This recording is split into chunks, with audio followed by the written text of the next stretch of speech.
be serious. I'm sorry. This is great. Start laughing. Ooh, okay. Right away. I'm sorry. I was like, okay, don't laugh. And I looked at you and I started laughing. Okay, I'm ready. Wait, hold on. No, because I gotta be serious. All right, hold on. You don't have to be serious. Remember, it's authentic and it's genuine, and we're talking about feminine energy. Yes, we are. So tell me about yourself. Introduce yourself to the world. Taylor Sam or Taylor Samantha. My husband knows me as Ronnie Rowe, but y'all don't need to know that side. Anyway, yeah, you know, I'm 25. I'm from Chicago. Learned a lot. Been through a lot. What else? I don't know. I feel like my feminine energy is it's a lot of things. Mm-hmm. It's vulnerable. Came with a lot of growth. I used to be like delusional before, like real delusional. But now I'm just more like mature, but I don't take myself too serious. No. So I don't. But yeah, that's really it. So tell me, how did you get to this place where your feminine energy is thriving and you're walking and living in it? So, I had a lot of days where I did cry. I was back and forth in either like toxic relationships or situationships that, you know, in the midst of trying to find myself, I also was very, honestly, I wasn't trying to submit to a man. So I felt like my feminine energy needed to be stronger than any man. Mm-hmm. And I was looking for kind of like a man or a boyfriend or something to submit to see if like they can match my energy, but I never found like that person in a sense that was just stronger than me.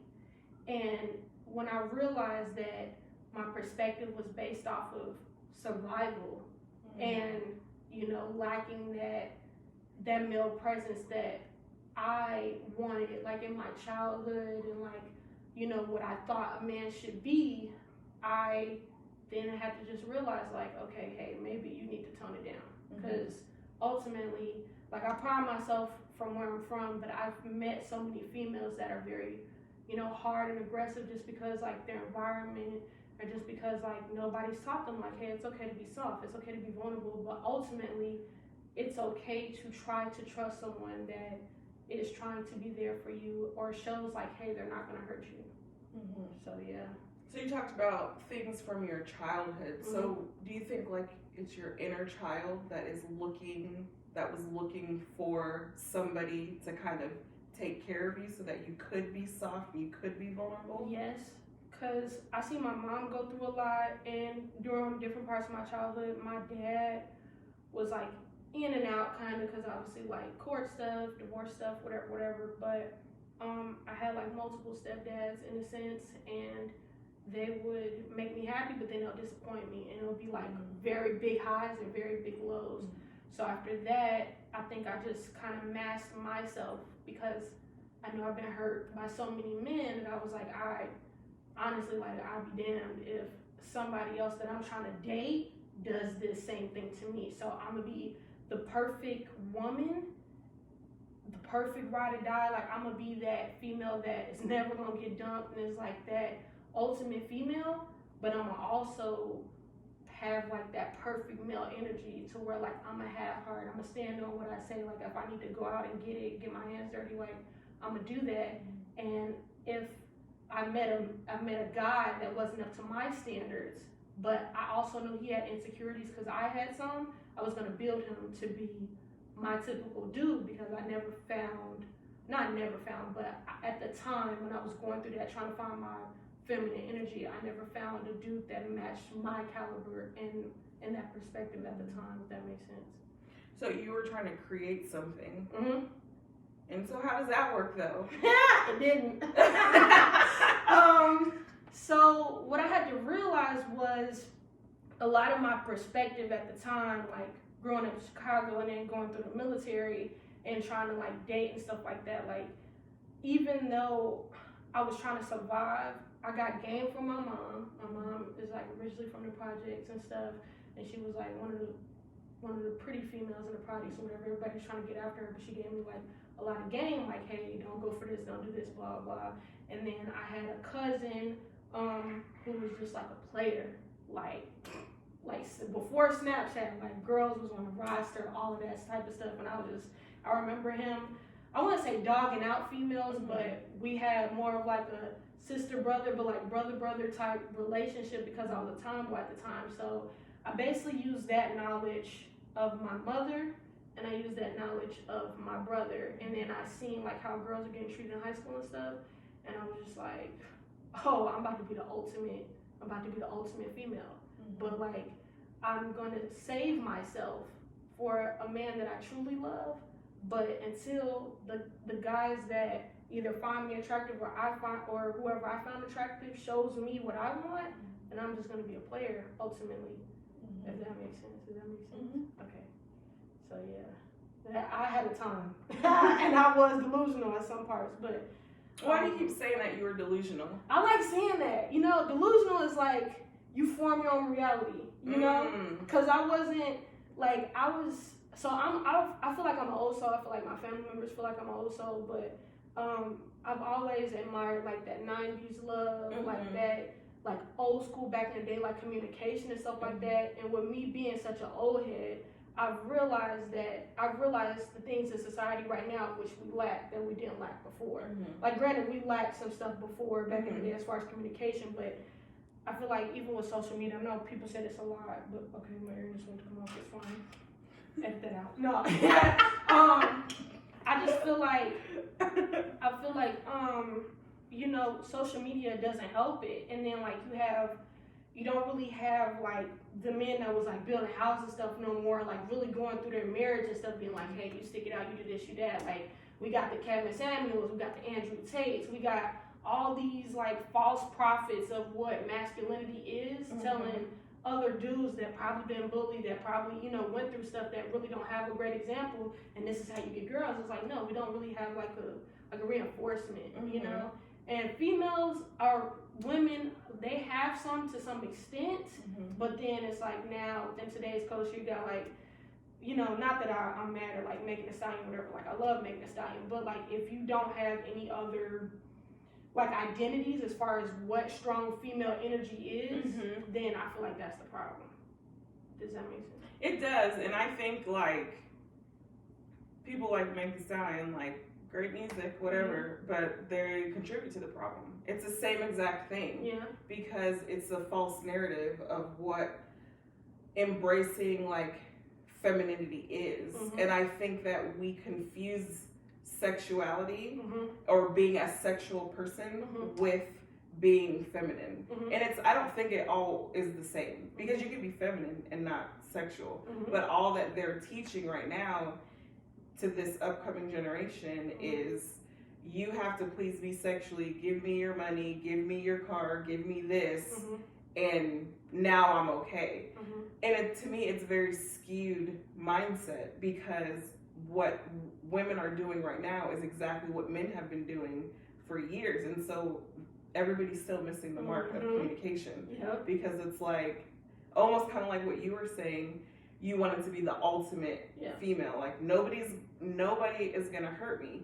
So when you really look at it, it's generation. It is a generation of people that need to be healed from whatever that mindset is, because all you're doing is hurting yourself and hurting other people. So when you look at her, right, because we're on the topic of Megan Thee Stallion, she portrays herself, and I believe she probably is a very strong, powerful woman. But then when the whole thing about her getting shot came out, there was this whole different side of her that nobody wanted to receive. Nobody wanted to receive the soft Megan or the vulnerable Megan, because it's like, no, this is who you've shown yourself to be.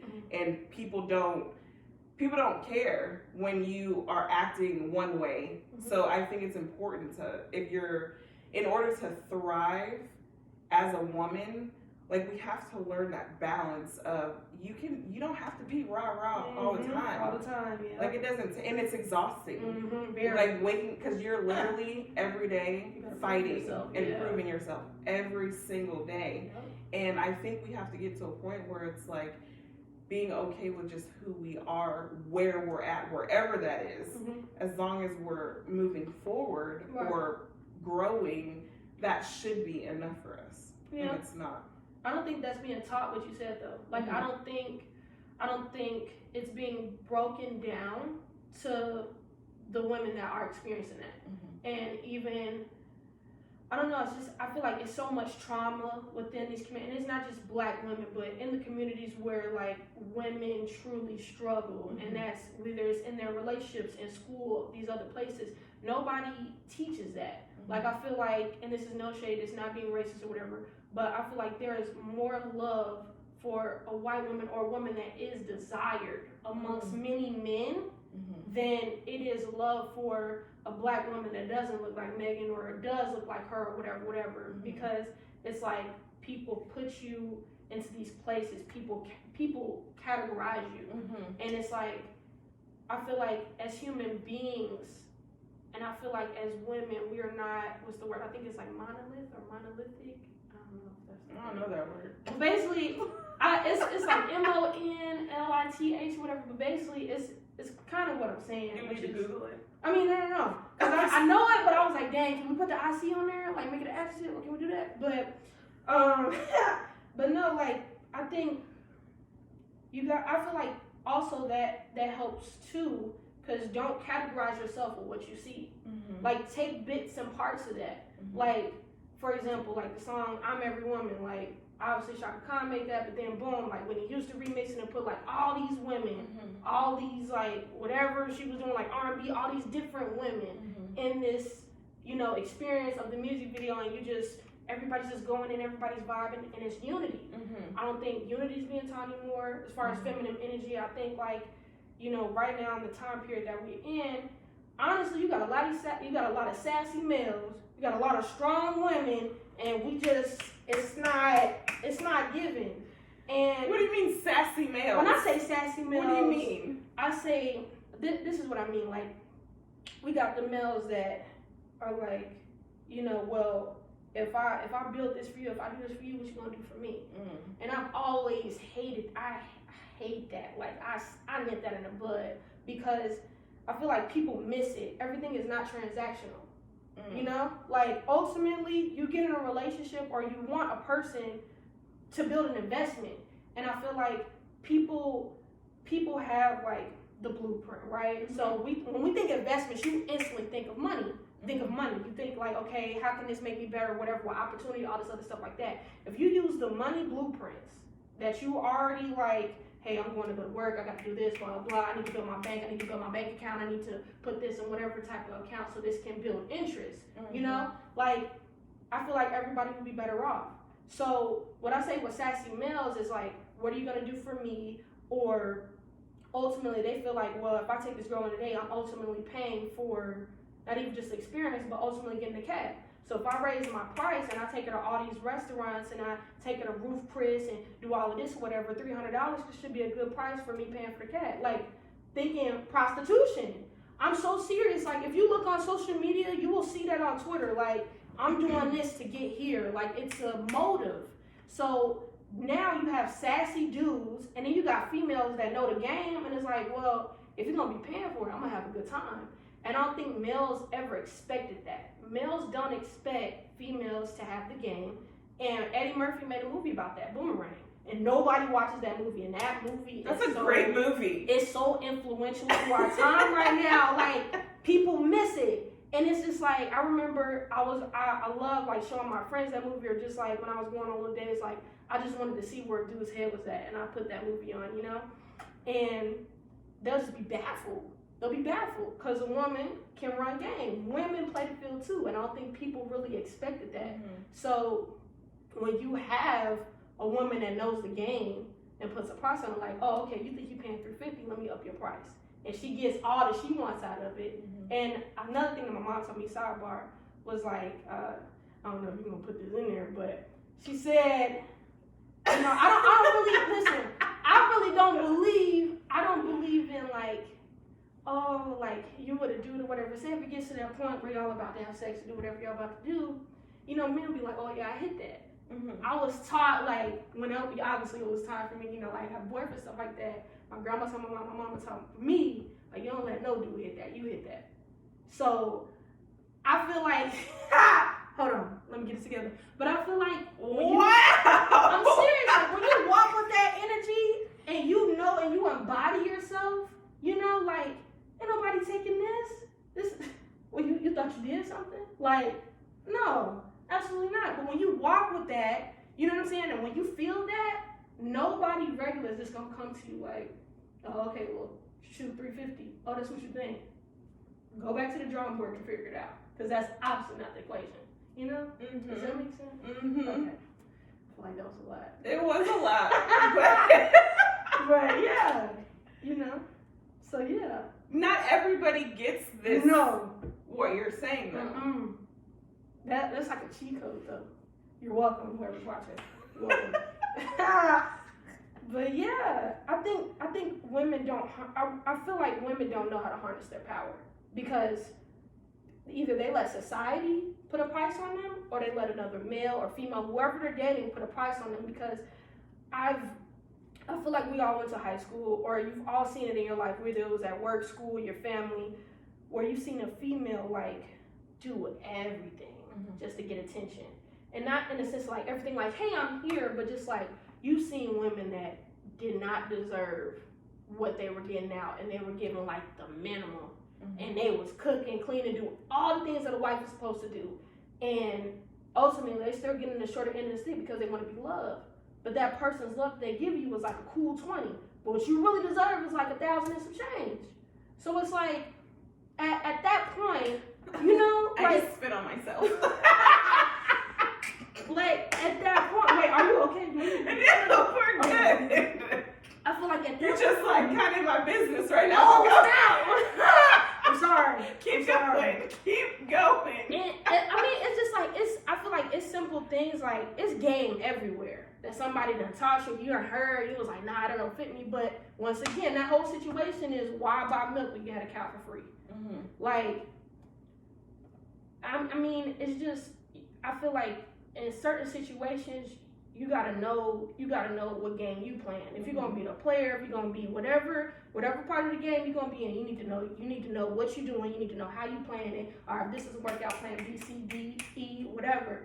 But I mean, you just can't. I feel like a lot of people think like it's really a lot of good people in this world, but it's like no, you got good people, you got opportunists, and you got people that see an opportunity and haven't made that decision if I want to be a good person and invest with this person like we were talking about earlier, or if I just want to get the opportunity. And going back to how young boys are treated and stuff like that, back to this feminine energy or whatever, girls are taught from a young age like not to give up the cookie. But guys are taught from their dads or whoever is the dude in their life like, hey, get all of them while you can, like trophy room. And it's like, okay, so why would we embrace our sexuality? Why would we embrace our vulnerability? Why would we embrace our femininity? Because I've seen a lot of girls that embraced it at a young age and they were called a hoe. But they was really out here looking for love. But guys know like, that's the type that I need. That's the type that I want. Not even need, that's the type that I want because I can get what I want. But they know, hey, this is a good person. She has potential, this, that, and that. But do they want to invest in her? No, because they want what they want. They're going to get what they want, and then they're going to leave. And what is the guy supposed to do? Feel sorry for you? And then women, they judge that woman because it's like, girl, you should have known. We've been taught this. You ain't know? Okay, well, since ain't nobody taught you, I guess the streets got to teach you. Now she's with kids, or now she's not, but she's still and either a person does love her for who she is and accepts her vulnerability and her baggage or whatever she's got going on, or she just keeps getting played to the left. I went to the right when the left is over here. That's funny, but I was like, wait a minute, what's my left from my right? It'd be like that. All right, because you just said a whole lot, and I'm like I'm always trying to keep up whenever you're talking. It's always, I mean, everywhere. It's always a lot at one time. So, but you talked about basically you you do embrace your feminine energy, right? Like at a young age, we learn. Some of us learn, but then something happens, and now that space is damaged. You no longer feel safe because somebody came in and took advantage of your vulnerability. Yeah, I don't think my situations was as detrimental because my hurt came from older men at a young age, whereas a lot of other women's hurt came from like their first boyfriends or like a romantic relationship. You know, like my first hurt wasn't from a romantic relationship, obviously, and I think also when I was younger, like I was seeing this and I was rebelling because I was like, heck no, I ain't going out like that. Like I remember when I was younger, I was very judgmental. I was judgmental of my mom. Like if my friends, if they was going outside with they dudes, I'm like, nah, like no. And that's a different type of hurt when, like I know for me, my first heartbreak was from my father. And that's a different type of heartbreak and nobody can come and repair that for you, but nobody sits down and talks to you about it and tells you. So you literally, from the moment of that initial heartbreak until you recognize like, oh shit, like I'm not healing, like I'm not doing what I need to do for myself, and it takes so much pain for you to finally like get knocked down just get knocked over basically, and then you kind of like wake up and now you have to peel back all the layers of, well, where did this hurt start from in the first place? Because when your father hurts you and your father walks out on you, or a father figure treats your mom a certain way, or you see certain things that they do, and even not even just like your father, even your mom, right? It could be any parental whatever, you see how they operate and how they've hurt you, and so you subconsciously go through a large portion of your life trying to like receive this love that you didn't even know that you wanted or was living. So you find yourself in relationships with people that are either way to the left of like the image you were given, or you end up marrying somebody just like your parent or like your, you know what I mean? And then you wake up one day and you're like, like, what am I doing? Why am I? Because when it's you become in a cycle of pain, and it's hard to break out of that cycle because you feel like you love that person that you're with, and your mind, you're like, I really love this person, but then why am I constantly hurting? Why am I constantly crying? What am I tolerating, and why am I tolerating? It always goes back to you as the individual, and I think a lot of people want to point fingers at the significant other, which granted, they play their role in hurting you and whatever the case is, but it always boils down to you, and why are you tolerating stuff that is not good for you? Because you trauma bonded. You've been trauma bonded your whole life. Not you. But that's what it is. It's trauma bonding. And so you're like, and it's like, I mean, I've never done crack, but I imagine it's like a crackhead, right? Like, why are you doing crack? But they keep going back to it no matter how bad it makes them look or how crazy it makes them feel. It's something that they're bonded to. Like, I need this in my life because I did it in the first place because I was trying to fill a void. And if I'm trying to fill this void, I'm trying to fill it with anything that makes me feel good in the moment. And then you talked about like the survivor thing. So if you are already a person who has dealt with abandonment issues or have dealt with you know, your parents breaking up or abuse or whatever the case is, like you constantly go back to that thing because it's better for me to just be with you than be by myself and have to deal with my demons. I used to go through that. Oh my God. That's so crazy you touched on that because... So, you know what? It's crazy because going back to everything you just said, because now that I'm older and I've done like my... You're literally 25. No, before, look, I've lived. I'm 25, but I swear I'm pushing about 40 in spirit. Like, man, I've lived. Like, and this is what I'll say to that whole situation. had to learn it for myself. The most innocent love I feel like you're gonna have is for your parents. Mm-hmm. Like that is your first like touch of love. Like that's your first like, okay, this is what it is. So we're not even talking about if your parents are divorced, your parents went through like domestic stuff or got some stuff on the closet thing and tell you like I've seen people that I've grown up with like their parents like never argued in front of them. So the first argument they had with their significant other was like, nah, this is not healthy. And I was like, obviously, no, there's other things we need to talk about with that. I've seen people that parents were divorced and they know everything not to do. And then when they get married, it's like, okay, they're actually doing good. And I've seen people that have had like healthy relationships with their parents and they've been loved so much that they literally like go out in the world. I'm trying to recreate that. Like that's what I want. Like don't even want anything else for themselves. Like this is what it is. So I feel like if you're not this person and you're not like over here, you were kind of given a shorter end with the stick as far as like if you basically have seen a family member that, or not a family member, but your parent be divorced, or you haven't seen like what is the norm. So with that, ultimately, like I think as a kid, you tell yourself like, you see the potential in your parents. You see like the love, they show you good aspects of them, and I feel like when you go out into the world, you're trying to recreate that. But ultimately, you're like asking the world like, hey, I want my parent. But you don't, if you haven't done like that groundwork, that root work of like, okay, my mom is a narcissist, my dad is a manipulator, blah, blah, blah. But this is who you love, and that's real. Like nobody talks about that. They don't. Like you go out and you search for that, and it's comfortable because this is what you grew up with your whole life. So you take stuff, and then ultimately you're seeing the potential of that person. You're seeing the potential of your parent, and you're trying to do the things like, well, I feel like if my mom did this or my dad did this differently, this would have never happened. But then you see for itself, it's not even just you, it's the person.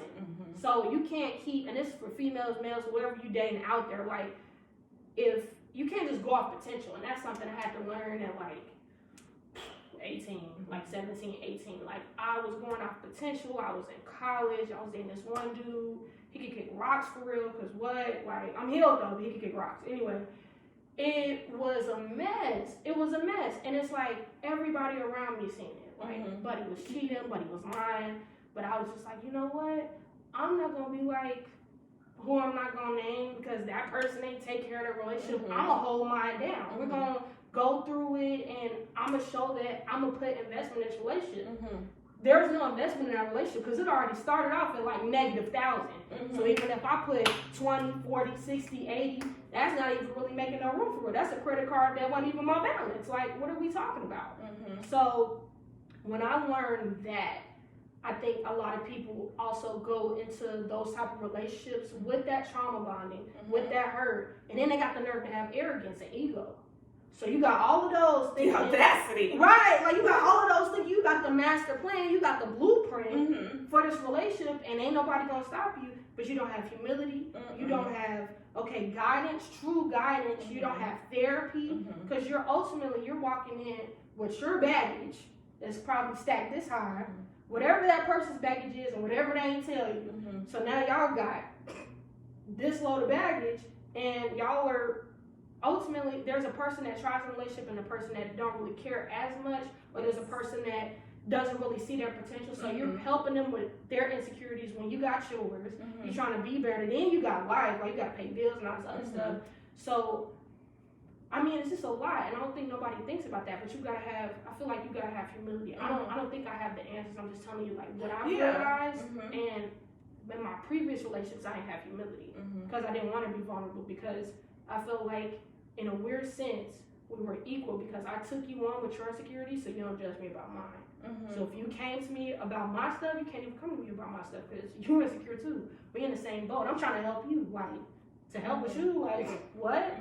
But I mean, in those toxic relationships or situationships that I did have, I think the biggest thing for me was actually realizing like this ain't gonna cut it. Like you need to be strong enough to go through therapy and be a better person and give yourself the best chance you can, because it's not even just based off attraction. Like some people feel, that's a deeper conversation, but some people feel like aura, energy, blah, blah. Like people see sometimes the best parts of you in your lowest moments or moments where you think you're the ugliest. And I'm not saying as far as attraction, I'm saying as far as just like where you're not at, you know? So if somebody can value you in that time where you don't value yourself, imagine how beautiful, how wonderful of a person you would be if you actually dedicated time and energy to yourself and the person that you will manifest because you did that groundwork. Yeah. And that's what happened with me. So I gotta go backwards, talking about your parents, or parents, not your specific parents, because our parents teach us, whether consciously or subconsciously, how to be loved. Our parents teach us how to be friends. They teach us everything, whether they're intentional about it or not. And that's one thing that I recognize, like with my daughters, and it hit me more when I had my first daughter, that she's going to watch everything that I'm doing. She's gonna listen to because if you talk to her now, it sounds like me talking a lot of times because that's what she sees. And I think like we as parents and our parents, like what that generation missed was like, so like my mom was a very like submissive wife. And I don't equate submission to something negative. But what I've learned is what I'm not gonna do is submit to somebody that's not worth submitting to. And if you are not leading me, then you don't get the privilege and the luxury of my submission. Because the only way that I can truly submit to you is if I'm in a safe environment, if I feel protected, if I feel like you have to give me that space to submit. And so like watching my mom, she was married to my stepdad for like, I think like 10 years. And she was very much like, to me, it was religion. It was very much like, well, he's the husband, I'm the wife, so I have to da-da-da-da-da. And the issue with that for me is like this hierarchy of like the husband and then the wife.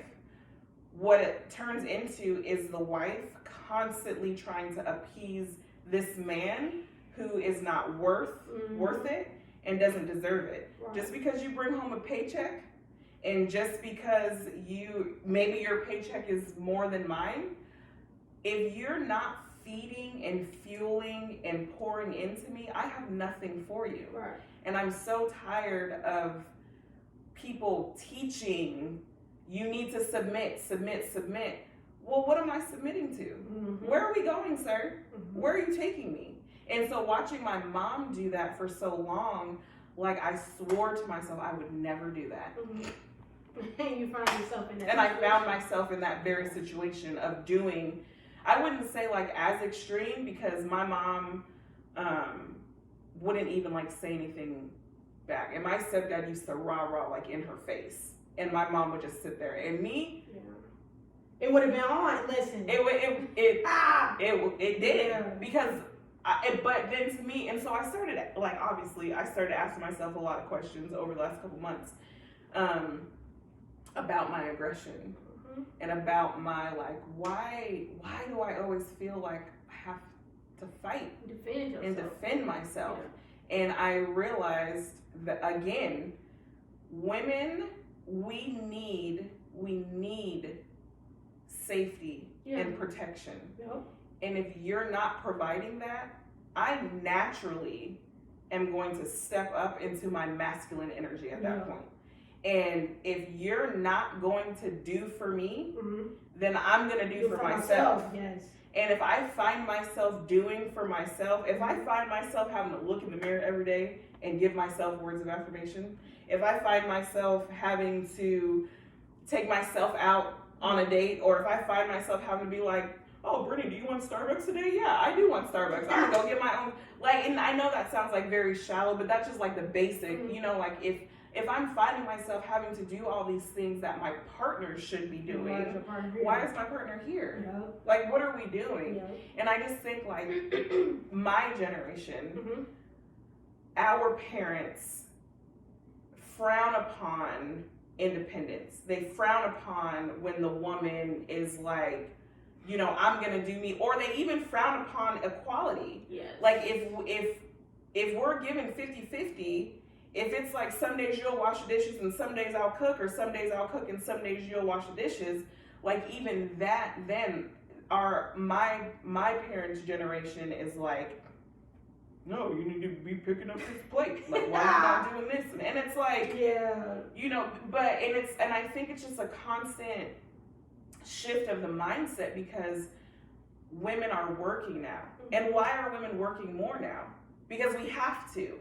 And not only do we have to, but we want to. Yeah. Because men have, and you said sassy men, and that's why I kind of wanted you to, like, talk about that. Yeah. Because to me, there has been, like, what masculinity is not what it used to be. No. And that's why I think a lot of women were stepping into that. Like, even in the workplace, like, I walk into work, like, in a meeting, and a lot of times I will look around and I'm the only woman at the table. So I gotta match that energy. I can't go into that meeting like, yeah, you don't have the luxury of that. no, you don't have the luxury of that. Like, you have to match whatever that energy is. And I just feel like people don't talk about that. And we kind of talked about this the other day. Always. About how a lot of females, depending on your job, how do they get to the top? By handing over that vagina, getting on their knees. Yeah. And even if you're not doing that, if you are one of those women who's actually a hard worker, going above and beyond, it's harder for you, because not only are you working 10 times harder, but people are still saying that about you. And you can't let it bother you. Like, you have to get to a point when you're like, you know what? I'm just going to keep working because, Susie over here is on her knees, but I'm not. Life is easier over there. Life's way easier. So let's talk about that. What's up? What do we want to talk about? Because what? Like, let me sit in this chair real good. I want to know how. Okay, so you talk a lot about like your relationships and your personal stuff, but let's talk about your career. Okay, so obviously I'm in the Air Force. No Don't shit. say that. Okay, You gotta exit that. I got it. Exit Yep. it out. Take Am that out. Look, I was about to put it down. Don't put it down. Don't let that recorder lie to you. No, let me stop. And my job is very male dominated, and because it's male dominated, and you get a little bit of everybody. You got your males that are nice individuals. You got your males that clearly was bullied in school and they think now is the time to shine.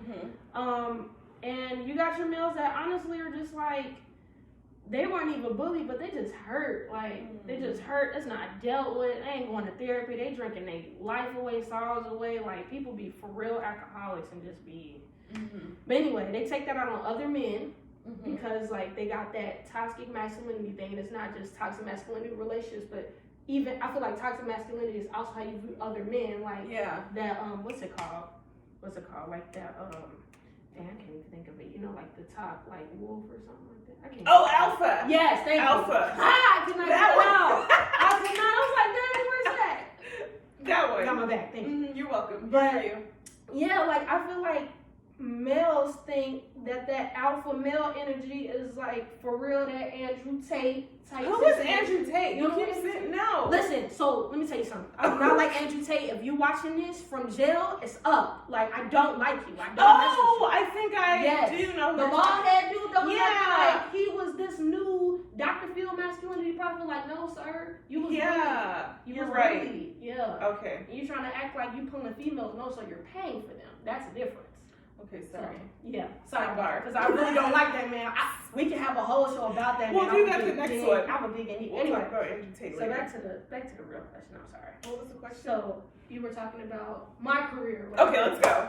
So, all right. So I'm the type of female, like, I work hard for mine. Like, I I prepare myself because I kind of know out the gate, like, I'm either going to be judged for my body, I'm going to be judged for my mind, I'm going to be judged about how I carry myself, because I'm not that female that's just going to get on her knees and lay on her back. You're never going to get that. That is reserved for my husband, that's reserved for my man, and that's if you deserve it at that point in time. But anyway, so sidebar. But I hope he doesn't watch this. I hope he doesn't. Okay. I'm going off right now. We're going to edit that out. Okay. But, safe space. No, but, okay, back to it. So, at my job, I feel like a lot of guys have pent up energy because I feel like we're strong females. They don't know how to go and, like, come to you, like, as a woman because they're already sensing, like, whew, okay, that's some real fierce energy. That's some big energy. This dang near masculine energy that I don't even have. You walking in here with alpha male energy, and you ain't even no male. You're alpha female. So it's like nobody in society really teaches about alpha females, but what they do is they put on movies and TV shows. These alpha females don't get men. They're not successful in their relationships. They can't handle their business, or they handle all the business and they're lacking a man because they're just too much for this man. And it's like, no. At the end of the day, what society also doesn't teach is you have to find your dynamic. Yeah. I am an alpha female. My husband is an alpha male, but he is not your typical alpha male that you'll see. But we meet our dynamics as far as the house, as far as what we need in our relationship. So, no, ain't nobody talking to each other crazy. Like, people just thought, even when I used to speak on, like, my relationships or whatever, they'd be like, oh, I know you be going in on your husband. You talk to him like crazy. Nope. My husband even taught me, like, hey, this is what I don't need. Like, we set boundaries. But back to career, I'm sorry. Back to career. I went through a lot, man, because a lot of males have pent up energy where they want to sleep with you. They don't know how to take you. Nobody's taught them how to be professional with you. So it's this constant tug of war of professionalism mixed with I'm stronger than you and I want you to submit to me.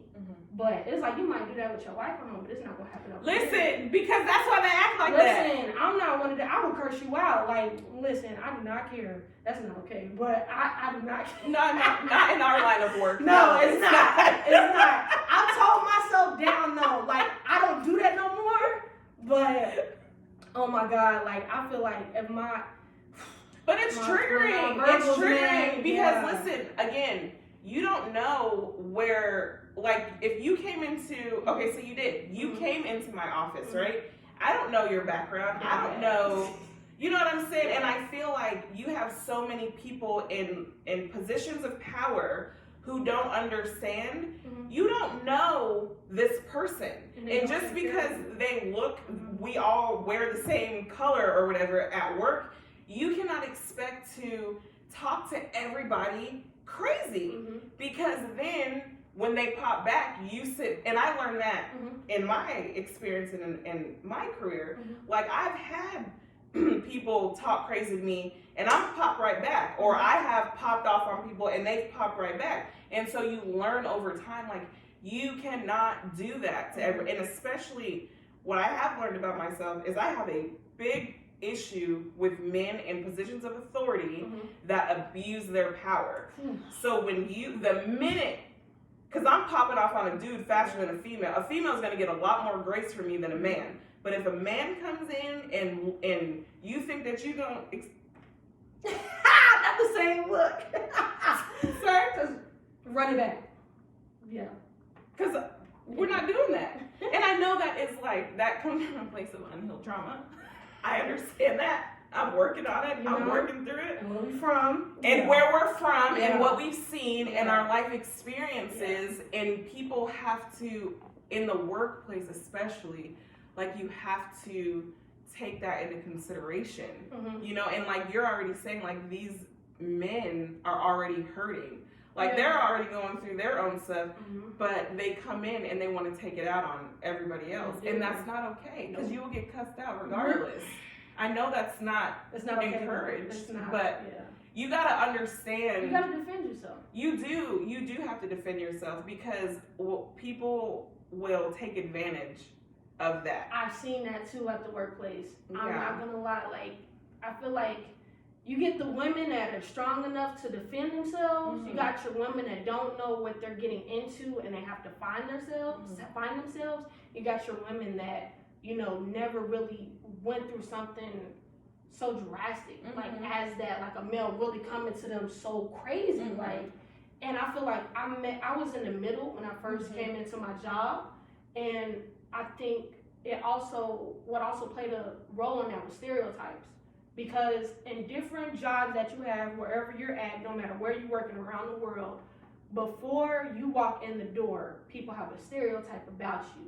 And the stereotype is either fueled if you meet those like requirements of the stereotype, of which they think like, oh, this is that person, or they want to believe that, you know? And I think it's even more messed up when you come from like an urban background, like let's say a city, or I'll just use myself as an example. Like I come from Chicago. Of course, like you got the black girl stereotype of she's loud, she's rowdy, she's this, she's that. I'm accepted where I'm at and where I'm from. You just don't accept me because you don't know how to take that. And it's something that was taught to you that you don't like, but ultimately that's my culture. That's where I'm from. That's what it is.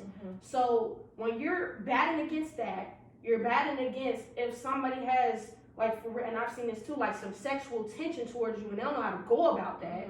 And then it's like they're not even right with themselves within male or female, because I've experienced it both ways.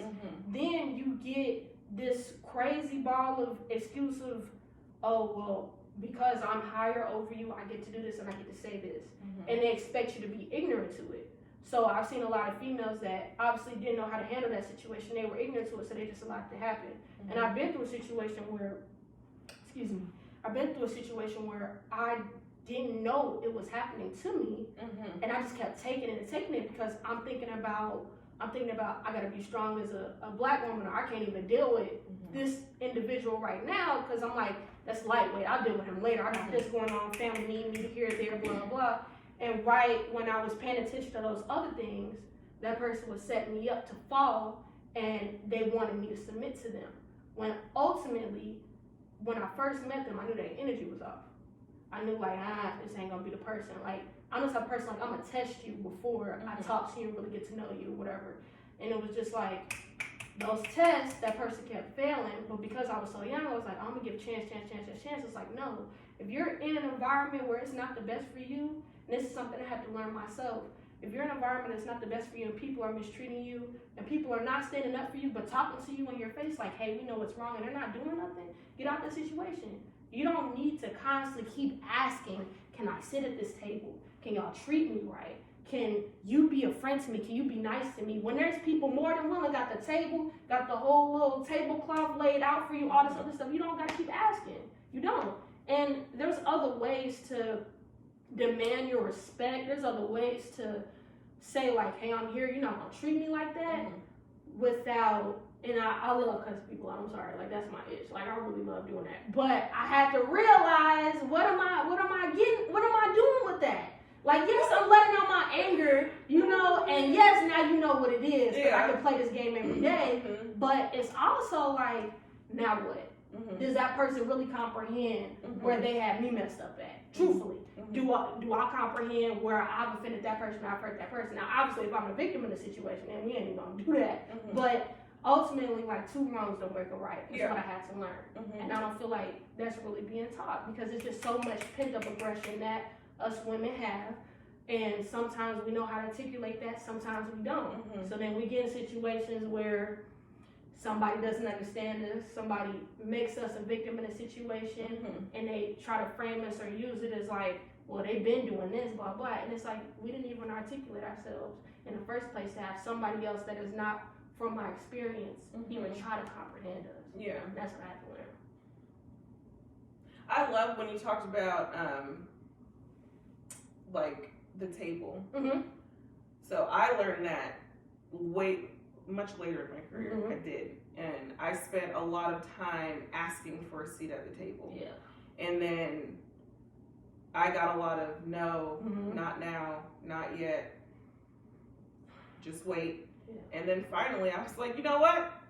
I'm about to bring my own table, and I'm gonna sit at my own table and feed myself. Yes. Until I get what I need. And when I did that, my career 100%, like, that was when my career took off. Mm-hmm. And yeah, it was later. I got a late start. Yeah. But I mean, like, you can't, if, like, I hate to use, like, cliche things. Mm-hmm. But if you listen to people talk, like, what people treat you mm-hmm. exactly how they feel about you. Mm-hmm. So don't tell me that you believe in me, right. and then tell me to have a seat. Right. Don't tell me that you love me and then you treat me like trash. Mm-hmm. Because people treat you. People don't tell you, people treat you mm-hmm. exactly how they feel about you. Mm-hmm. And I think, like, as long as you recognize that, whether it's at work or even like in your personal life, yeah. sometimes you have to just stand on your own 2 feet. Yep. And that's a scary place to be a lot of times. Is when you're kind of like standing in a place alone, because we're taught to be in community. We're taught to, like, the tribe. The tribe, right? And so when you find yourself without that tribe, like, kind of, now you got to navigate, you're trying to figure, you're probably making more mistakes than you would mm-hmm. had you been in community. But I think also for me, being kind of forced to stand on my own for a little bit and go seek people that actually because they weren't just coming to me. Like, I had to go find people. Yeah. And I was very, very, very fortunate that the people that, like, I just believe that God aligned those people in my life for a purpose. And, like, there's one person who he like lit a fire under me, and he gave me, because he was in a position where he could open up some doors for me, and he opened up them doors. And when I tell you, stuff just started, like, happening for me, it was like, so I attribute a lot of, like, my success to him and, like, the things that he did for me. mm-hmm. And he 100% is an alpha. Right. Like, I don't know how many dudes I heard talk crap on this man because they were like, oh, he's always trying to talk to this girl, so always trying to find his shortcomings. But alpha to alpha, mm-hmm. you real recognize real. You know what I mean? And so, like, he saw mm-hmm.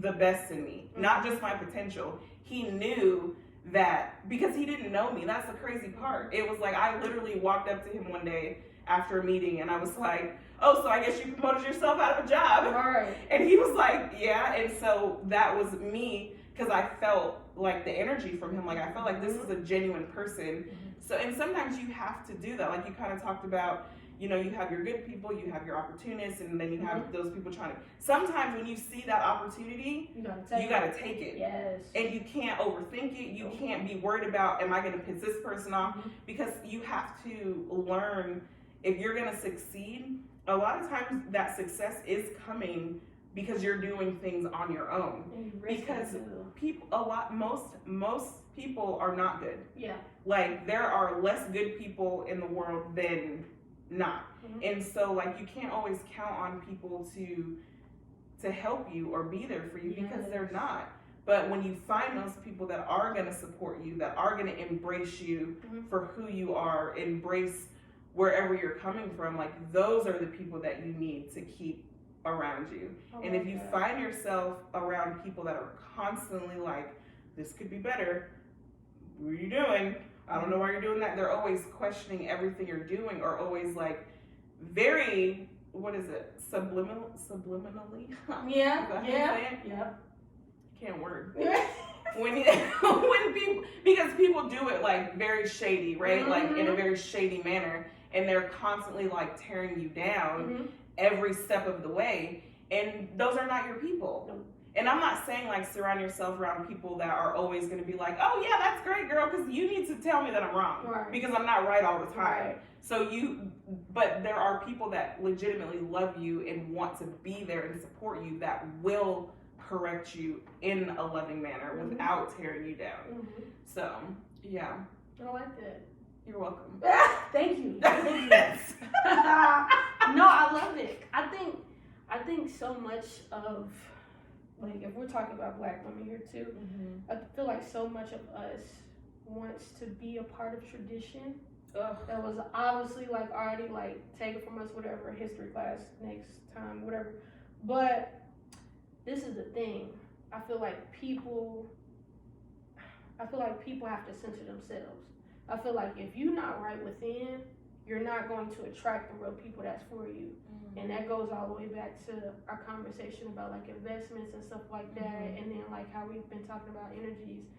So for me, I feel like when I was younger, I've always had really great friends. Always had them, and I feel like the highest power really looked out for me because I was like at times like I was really going through it in my childhood. Like I didn't understand why certain things was happening, whatever. But I made sure I always had friends that was real.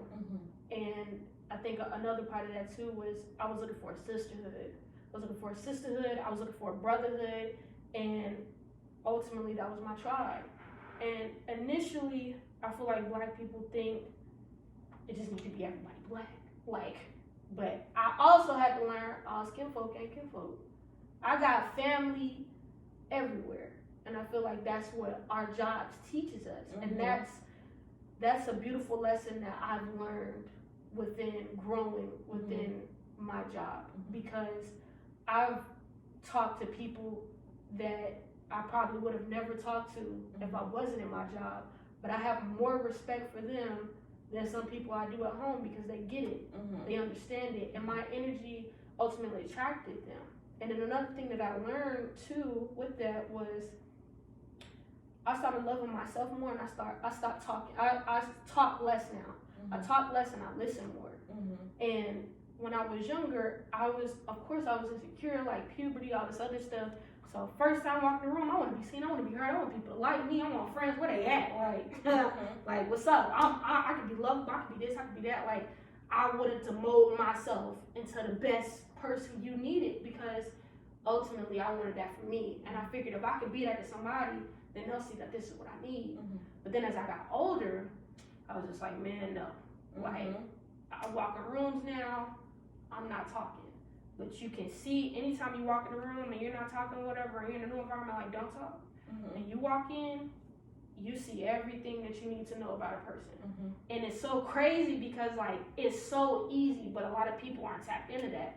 Your energy is going to attract you. Your energy is like a magnet. It's going to attract you to what you need. But that's also another reason why you got to do the groundwork on yourself. Because if you don't do the groundwork, here you got this energy, but say if you trauma bond or whatever, you're going to attract that trauma. But if you do your groundwork, it's like, all right, you're going to attract this good person. You're going to attract whatever person you need for your lifetime or this season. And I don't think people talk about that either. I've attracted some very great people that I thought was friends. I thought was gonna rock out into the sunset. That's my homie, that's my homegirl, that's my homeboy. And it was like they was here for a season and we fell out and that was it. And then another thing that I do now is I ask myself like, okay, because my grandmother bit on me, she wants the S and the K, okay? All right, anyway, I get on myself because she was like, don't do ask, do not do that. But I think another thing too, I don't think people are vulnerable, and I think people are too prideful when it's time to apologize or when you're actually assessing the situation. And when I was growing up out of those like situationships and stuff like that, I would be in the car, and even though I'd be crying, I got my Keisha Cole on, whatever I'm doing, I'd be like, hold on, did I do the best that I could in this situation? Did I be the best self that I could be with what I'm working with, what I got? This is personal, I love them, I care about them, and hey, it just is what it is, and I can't do this anymore, or I'm loving myself. Did they love me enough to appreciate that? Like, you got the answers to all your questions. Like, even when I call my girls or my homeboys on the phone, ultimately, like, when you do even call people, which is what I realized, when you're looking for that, like, unbiased opinion, you already know the answer, you just want somebody to validate it. And I do that all the time, but it's like, I think that comes back to loving yourself and really doing the groundwork for yourself, because that you deserve the best possible option, opportunity, all of those things.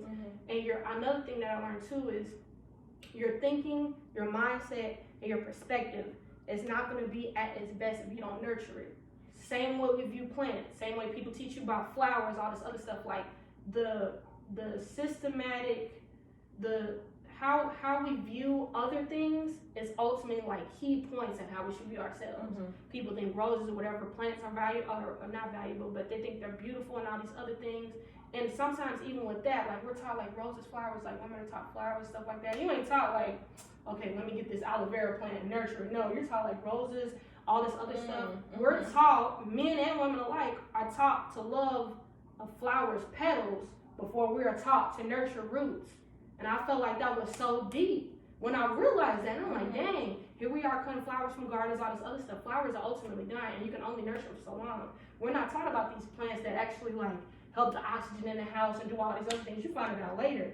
But I feel like with that too, like you have to nurture yourself. If you don't nurture yourself, why are you asking the highest power, whoever you pray to, or asking the universe for the best possible option, the best possible solution? Why are you asking to be a millionaire when you ain't even going to the library looking at these books? These books are for free. People selling you game on the internet. You ain't even buying that. You ain't even doing that. You ain't even starting on yourself. Like, you got a junky environment and you think you about to think and be organized like somebody that's successful. You know? Dang! Like, I mean, no, I'm not shading nobody because, listen. We're not just talking about my organization before this started. No, I'm not shading you, but I'm being real. I'm being real because, you know, it's little things like that people don't pay attention to. And I feel like in the time period that we're in, everybody wants instantaneous satisfaction. That's why the lotto or the lottery will never get out of style and it will never be bankrupt. Because the thought of like one day you down bad and next minute you're up, nobody wants to do that groundwork and that root work anymore. And that's we're really what we're taught. So I think it plays a big contribution to how you are right now. Not you, but just everybody. Right. It be killing me when you be smiling. I'll be like, did I see something wrong? She tired of me. Like, am I talking too much? It's a podcast. I know, listen, this is my first podcast, y'all. Hopefully I'm doing good. I want to mention I love my husband because I said a lot of wild stuff, but I'm trying to help anybody that needs it, okay? As a girl, I have to learn. Oh my gosh, we know you love him. Listen, we know. That's my boo. Listen, we know. I'm not cheating, I promise. Okay. So on that note, we're gonna wrap it up because we gotta come back next week. We gotta come back next week. And hopefully be in our space. Yes. And do it there. Yes. And I'm really excited about this. I'm excited too. We gotta go see it. Oh yeah, that's smart. Like, we gotta go see it.